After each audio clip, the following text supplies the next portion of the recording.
সন্ত্রাস ইসলামে হারাম।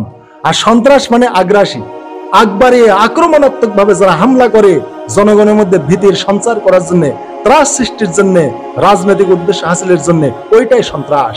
আর এই কাজ মুসলমান আজও করে না। অতএব মুসলমানরা সন্ত্রাসে বিশ্বাসী নয়, তারা প্রতিরক্ষায় বা জেহাদে বিশ্বাসী। অতএব আজ থেকে জেনে রাখবেন যে ইন্ডিয়া হোক, আপনার ইসরায়েল হোক, আমেরিকা হোক, যে রাষ্ট্রই অন্য রাষ্ট্রের উপরে আগে আক্রমণ করবে ওই রাষ্ট্রের মানে ভয়ভীতি সৃষ্টির জন্য, তাদের রাজনৈতিক উদ্দেশ্য হাসিলের জন্য, এইটাই সন্ত্রাস। যেমন ইরানের উপরে ইসরায়েল আগে হামলা করলো কি কারণে? ইরান যদি পারমাণবিক শক্তিশালী হয়ে যায়, ওদের এত বড় বড় জেনারেল হয়ে যাচ্ছে, পারমাণবিক বিজ্ঞানী হয়ে যাচ্ছে, এত এত উন্নতির পথে চলে যাচ্ছে, এইরকম হয়ে গেলে একদিন ইসরায়েল রাষ্ট্রের অস্তিত্ব সংকটে পড়তে পারে। অতএব ওই চিন্তা করে তারা আক্রমণাত্মক একটা আগ্রাসী সাম্রাজ্যবাদী হামলা চালালো ইরানে। এই সাম্রাজ্যবাদী আগ্রাসনটাই সন্ত্রাস, এটাই টেরোরিজম। আর এই টেরোরিজম করে হচ্ছে ইহুদি খ্রিস্টানরা, কেননা ওদের ধর্মগ্রন্থে শিক্ষা আছে, আর মুসলমানদের ধর্মগ্রন্থে শিক্ষা নাই। তাই আজও মুসলমানদের ভিতরে যতটুকু মানবিকতা আছে, এই মানবিকতার কারণে মুসলমানরা টেরোরিজম বা সন্ত্রাসে বিশ্বাসী নয়, তারা প্রতিরক্ষায় বা জেহাদে বিশ্বাসী। এই জন্যে ইহুদি খ্রিস্টানরা এই টেরোরিজম বা সন্ত্রাসে বিশ্বাসী, ওদের পোপ পাদ্রীরা সন্ত্রাসে উদ্বুদ্ধ করে। আমরা জানি ঈসা আলাইহিস সালাম সন্ত্রাস ছিলেন না, কিন্তু বর্তমানে বিকৃত বাইবেল প্রমাণ করে পৃথিবীর সবচেয়ে সেরা সন্ত্রাসী যিশু। কেননা যিশু নিজে বলেছেন, মথির প্রথম সেবারাতে আছে, I came not to send piece but A sword. যিশু বলছেন যে পৃথিবীতে আমি শান্তি দিতে আসিনি, পৃথিবীতে আমি অস্ত্র হাতে এসেছি।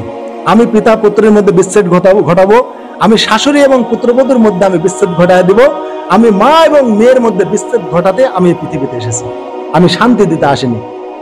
অতএব যিশু এই পৃথিবীকে অশান্ত করতে এসেছেন।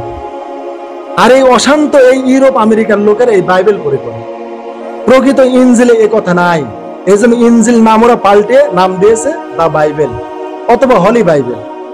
তাহলে যারা তাদের ধর্মগ্রন্থের নামটাই পরিবর্তন করলো, তাহলে তার ভিতরে কত পরিবর্তন আছে? নাম ছিল ইনজিল, ইনজিল থেকে হয়ে গেছে বাইবেল। তাহলে মূল নামটা যারা পরিবর্তন করতে পারে, ভিতরে কত পরিবর্তন আছে। এই জন্য ওদের ধর্মগুরুরা শুধু এই সন্ত্রাস, আগ্রাসী আক্রমণ এইগুলি ওদের শিক্ষা দেয়। ইহুদির আলেমেরা শিক্ষা দেয়, খ্রিস্টানদের পোপ পাদ্রীরা এই আগ্রাসী হওয়ার জন্য ওদের রাষ্ট্রপ্রধানদেরকে, সৈন্যদেরকে উৎসাহিত করে। আর আমরা ইসলামী আলেম ওলামা আমরা বলি, ভাই মানবিকতা দেখাতে হবে, দয়া দেখাতে হবে, সীমালঙ্ঘন করা যাবে না, আগ্রাসী হওয়া যাবে না, সন্ত্রাসবাদ করা যাবে না। আমরা নীতি নৈতিকতার দাওয়াত দেই আমাদের জাতিকে, আমাদের রাষ্ট্রপ্রধানদেরকে, আমাদের সৈনিকদেরকে। তাহলে পৃথিবীটাই উল্টো চলছে। ওরা দেয় সন্ত্রাসবাদের শিক্ষা, আর আমরা দিই জেহাদের শিক্ষা। আর জেহাদ আর সন্ত্রাস কখনো এক নয়।